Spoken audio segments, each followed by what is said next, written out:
ई के लिए जो है वो है इंटरल्यूकिन फैक्टर 1 और ट्यूमर नेक्रोसिस फैक्टर।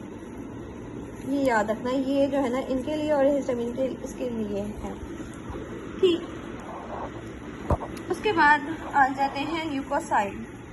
ठीक, ल्यूकोसाइड जो है वो एक्सप्रेस करते हैं L selective negative of their microvilli and also express ligands for E. देखो अब हम लोग इसकी बात करते हैं। ठीक, अब जो ल्यूकोसाइड के साथ जो है वो हम लोगों ने देखा है वो एल सेलेक्टिव अटैच होता है ल्यूकोसाइड पे, और पी और ई रिसेप्टर इधर होते हैं और एल रिसेप्टर उधर होता है। अब इसके लाइगेंड्स, ठीक है, अब रिसेप्टर तो इसके जो ना माइक्रोविलाई के ऊपर होता है रिसेप्टर। एल सेलेक्टिन का जो ल्यूकोसाइड के माइक्रोविलाई है उसके ऊपर एल सेलेक्टिन का होता है, और इसका जो लाइगेंड्स होते हैं ना पी और ई के लाइगेंड्स वो इधर इसमें अटैच होते हैं, लेकिन इसका रिसेप्टर माइक्रोविलाई ऊपर होता है और वो एल सेलेक्टिन का होता है। हमने ये बात की है। और ये जो ना low affinity with fast off rate इनका जो है ना काम होता है, ये इजीली फ्लोइंग ब्लड से इजीली डिस्टर्ब हो जाते हैं। इसकी वजह से बाइंड अटैच डिटैच इन्हें लगाई होती है सेलेक्टिव से। ठीक, उसके बाद हम लोग पहले सबसे बात करते हैं न्यूट्रोफिल्स और मैक्रोफेजेस की प्रॉपर्टीज के बारे में। ठीक, ओरिजिन, न्यूट्रोफिल्स का ओरिजिन जो है वो ब्लड सेल्स में, तो haematopoietic stem cells in bone marrow. Neutrophils का मैक्रोफेजेस का haematopoietic cells in bone marrow in inflammatory reactions, और मैक्रोफेजेस ये टिश्यू रेजिडेंट ही मैक्रोफेजेस होते हैं। और ये मोस्टली तो मैंने टिश्यू में जो ना रेजिडेंट मैक्रोफेजेस होते हैं ना वो stem cells in yolk cells और foetal level early in the development में प्रोड्यूस हो जाते हैं यॉर्क सेल्स और लिवर में। लाइफ स्पैन की बात करें तो न्यूट्रोफिल्स का हमें पता है लाइफ स्पैन कम होता है, ये 1 से 2 डेज होता है, जबकि हम लोग अगर मैक्रोफेजेस की बात करें तो वो डेज और वीक्स में इन्फ्लेमेशन के वक्त जो है वो जा रहा होता है। और जो टिश्यू रेजिडेंट मैक्रोफेजेस होते हैं वो ईयर्स। ठीक है, इन्फ्लेमेटरी मैक्रोफेजेस उस वक्त बनते हैं जब इन्फ्लेमेशन होती है, और जो टिश्यू रेजिडेंट मैक्रोफेजेस है ना वो यॉर्क से और फीटल लिवर में ही बन रहे होते हैं, मतलब ये बचपन से ही होते हैं।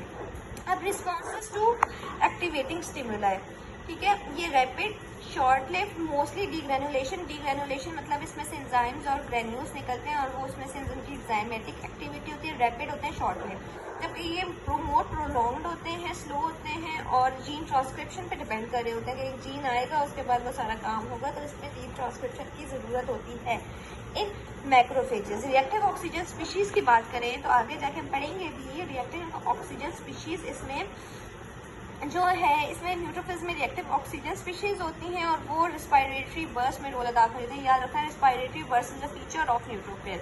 Respiratory burst is a feature of a neutrophil, whereas अगर हम लोग रिएक्टिव ऑक्सीजन की बात करें तो उसमें लेस प्रोमिनेंट होते हैं कंपैरेटिवली। मैक्रोफेजेस में जो है वो नाइट्रिक ऑक्साइड होता है। नाइट्रिक ऑक्साइड जो है वो ट्रांसक्रिप्शन एक्टिवेशन ऑफ, सबसे पहले transcription activation of inducible nitric oxide substrate की पहले एक्टिवेशन होती है, और वो जो है आर्जिनिन से जो है वो नाइट्रिक ऑक्साइड प्रोड्यूस कर रहा होता है।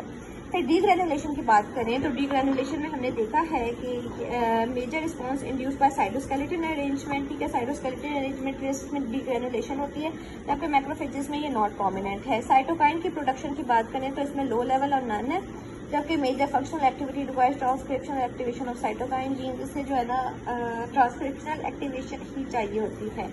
Net formation is neutrophil extra cellular traps, ठीक है, न्यूट्रोफिल जो है ना वो एक ट्रैप्स बनाता है, और ये न्यूट्रोफिल्स में होते हैं, रैपिडली होते हैं, और इसमें जो है ना न्यूक्लियर कंटेंट्स की एक्सट्रूजन होती है, बाहर निकलते हैं। और जब मैक्रोफेजेस में कुछ भी नहीं होता। सिक्रीशन ऑफ लाइसोसाइम एंजाइम्स की बात करें तो न्यूट्रोफिल्स में प्रोमिनेंट होते हैं, और अगर लाइसोसाइम एंजाइम की सिक्रीशन की बात करें तो मैक्रोफेजेस में नहीं होते, लेकिन न्यूट्रोफिल्स में सिक्रीशन जो है ना लाइसोसोमल एंजाइम की ज़्यादा प्रोमिनेंट होती है। इसमें ग्रेन्यूल्स भी हम लोग 2 पढ़ेंगे, एज़ोलोफिल और ग्रेन्यूल्स। ठीक, ये हम लोग इसकी बात कर ली।